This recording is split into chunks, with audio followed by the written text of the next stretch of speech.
What's up, guys? How y'all doing? I have returned for another recap video, and it was the University of Hawaii men's basketball team going up at CSUN, and unfortunately, it did not go well for the University of Hawaii after winning at Bakersfield.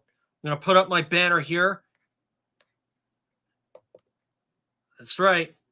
UH lost at Northridge 76-66. So where do we go from here? Well, we'll get started and I'll tell you.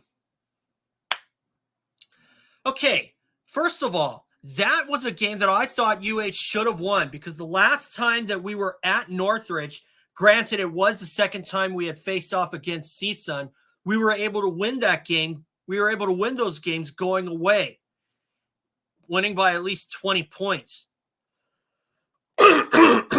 But unfortunately, it did not go the way that I was hoping it would.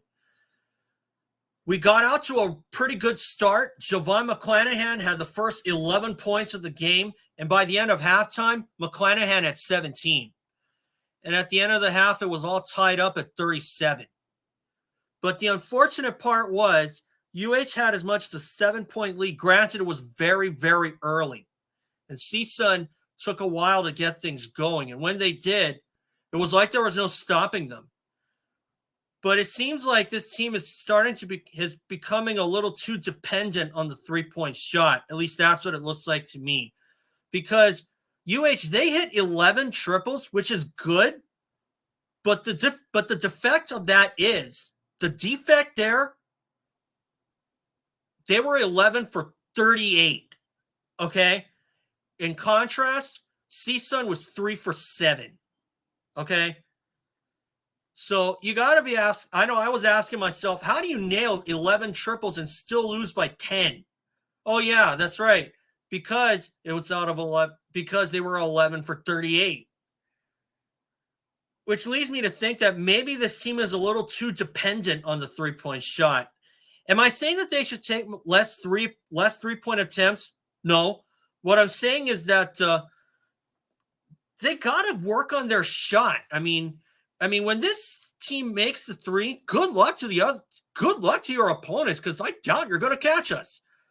But the problem is, the other problems were two things. Free throws. UH missed 5 free throws, which is not bad. I mean, they were 13 for 18, but in contrast, CSUN was 25 for 30. And to add to that, UH fell victim to 5 steals from Keonte Jones. And I'm like, my goodness. I mean, regardless, they still took a step forward on turnovers. They had 12 for the game overall. And I thought that was really commendable. I mean, it's a step in the right direction. And they're not committing turnovers in flurries, like Coach Gannott had been saying in the past. But I'll tell you this. What they got to do, and Bernardo de Silva talked about this in the last presser in the Fullerton loss, they just have to execute. And they can't be just running the shot clock down so much. And you just got to just go, kind of like a cop, kind of like a swarm of cops that are just barraging the building to catch a perp. They just got to go. I mean, don't take the shot clock down. Just play with more commitment and just get in the key, and that way you'll score. And that way then you don't have to take the shot clock down to 3 to 5 seconds, then have to put up a Hail Mary. I mean, when you do that, it works great. But other than that, but more oftentimes than not, you take the shot clock down to 3 to 5 seconds, you're going to be less frustrated. You see what I'm getting at here? But still, I'm not giving up on this team. But the problem is, it doesn't get any easier. What's next on the docket is UC Irvine and UC Riverside. Irvine, they're a perfect 4-0, 3-0 in the conference. But still, we've proven we've got the pace. But can we come out on top is the big question. Because crunch time has really bitten us more times than not. Because in the last game, because in the CSUN game, UH was outscored 14-5 in the final few minutes. And I'm starting to wonder, like, how come nobody on the inside game is really stepping up, like Morsek or Bernardo da Silva? Because I'm looking at when Sek's out there, he can very much get an easy 2 points. I mean, if he just uses his size to his advantage, he can either get slam dunks or he can just get foul going up the elevator shaft to get the win, to get the field goal, I should say. And when Bernardo da Silva's in the post, he knows how to use his size to his advantage, and he knows how to get good free throws, or not free throws, but good field goals up and in. So that's where I'm thinking that could be the problem. I mean, if anybody's going to step up, it's got to be the inside players when it really matters. I mean, they got to play with no conscience and just put up the shot, just get up close, put up the shot, and then regardless if it goes or not, then you'll actually feel good about yourself that you actually tried that hard. So anyway, I thought that was a win that I had picked them for 4-point favorites, UH I'm talking about, but instead they lose by 10. But am I saying that they should take less 3-point shots? No. What I'm saying is that they should really kind of take their time a little bit more and not without taking the shot clock down to 10 seconds. And obviously, that's kind of been UH's problem since the start of conference. They've been able to find ways to stay in the neighborhood, but they have to get over the top. Now, I'm not sure if having Cody Williams out there would have made a big difference. Maybe, maybe not. But you know, I hope that he's coming back because there are times where Cody could be a key factor in some future wins that they get. Which leads me to believe that Tom Beatty is doing the same thing that Williams did last season.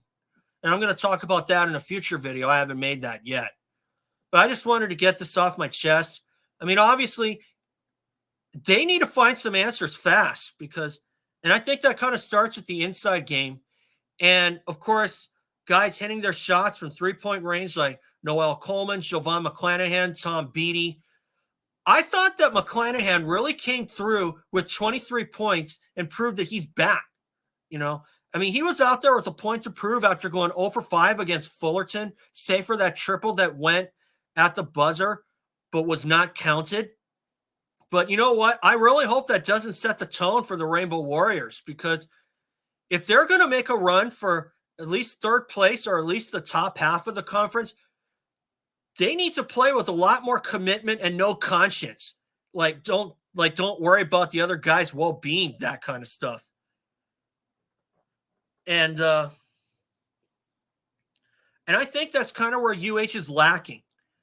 But I've been looking on social media, on Facebook, on X, or Twitter, as people are still calling it. And there's been a lot of riffraff saying, oh, Ganot's got to go, or all this and that. You people couldn't be more wrong.